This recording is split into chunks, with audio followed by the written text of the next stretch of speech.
So it's been another week of 2015 Oakland A's baseball, one that has been decidedly less depressing and filled with alcohol. So I'm going to do another weekly summary of the high points of this week that fortunately are a little more numerous this week. The week started off on Sunday with an 8-2 win over the Rays, and actually we scored 7 runs in one inning, which is pretty much the high point of the game, especially since it's pretty understandable if we gave up 7 runs in an inning, but actually scoring 7 runs in an inning, what? That doesn't happen. And then the bullpen actually held that 6-run lead. Billy Burns, the fastest A in all of Oakland, had 3 hits.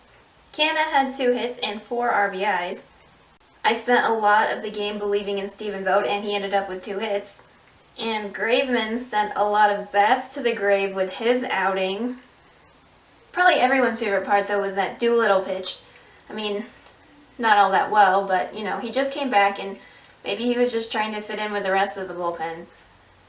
Monday was absolutely awesome, too, because the A's won again 11-5. In the bottom of the third, many alcoholic beverages were probably consumed, as were many a ho-ho, because 5 runs were given up. Then the A's were like, hey, that looks fun, let's try it, and they scored 7 runs in one inning.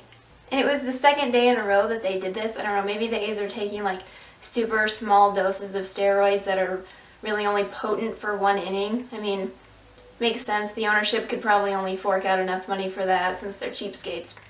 Can't even buy the good steroids, just the inning-long ones. Everyone who started had at least 1 hit, except for Cocoa Crisp and Country Breakfast, so I guess it was kind of a sad day for breakfast food.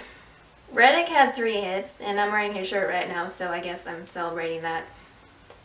Mujica, Vendetti, and Pomeranz managed to combine to go 5 innings without giving up any runs. Not only that, there were no hits and no walks. I mean, I think they're pretty much getting sick of us making fun of them on Twitter, so... Or, you know, maybe they're just tired of people unleashing a bunch of expletives in their general direction. I personally never do that. I only do that toward other drivers and spiders. I unleash a lot of things towards spiders.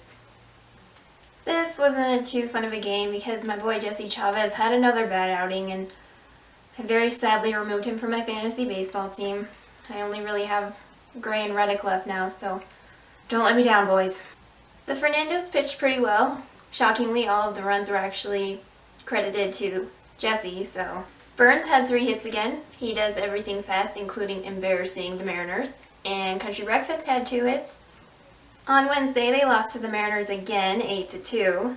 We did get Felix Hernandez, but we scored 2 runs against him, so that's good, right? I guess. The bullpen did give up a lot of runs, but for once it actually didn't matter because we were going to lose anyway.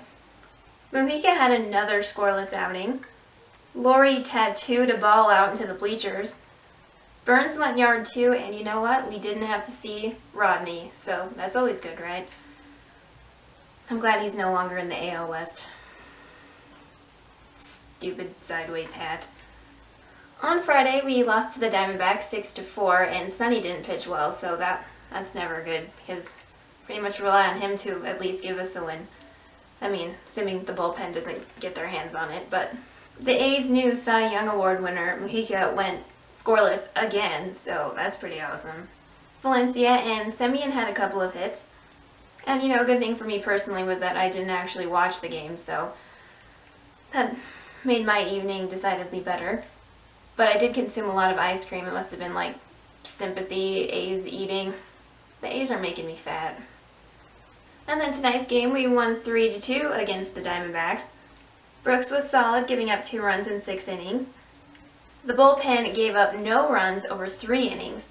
I hereby vow not to make any bullpen jokes on Twitter tomorrow. No, I don't. The Diamondbacks did not believe in Stephen Vogt, and he showed them by being responsible for all of the runs and hitting a home run. He had a splash hit that was way cooler than any of the Giants' splash hits. Apparently, if you need to defend yourself against a snake, just find Stephen Vogt because he completely shuts them down. Who was hot this week? Probably the whole team because they're in Arizona right now. Burns had 11 hits this week, a home run, and 7 runs scored. I actually have to give a little bit of a bullpen shout out, as much as, you know, You like to make fun of them on Twitter. We need to give them their due because a couple of those guys did really, really well this week. Rodriguez pitched 5 1/3 innings with no earned runs. The A's' new Team Cy Young, Mojica, went 3 2/3 innings and only gave up 1 hit, no walks, no runs. I'll try not to make too many bullpen jokes tomorrow or this week, but honestly, I can't really promise anything. So, how much alcohol did we have to consume this week to enjoy? You know what? Our livers actually got a bit of a break this week since we actually won 3 games. We did lose another 1-run game, which I'm pretty sure is our 400th 1-run game loss of the season. I don't care if there are only 162 games in the season, I'm pretty sure it's been 400 that we've lost in that way. So I will say 3 large cups of alcohol to enjoy this week and stay positive, and then 3 really large cups of Ovaltine for minors and nerds like me.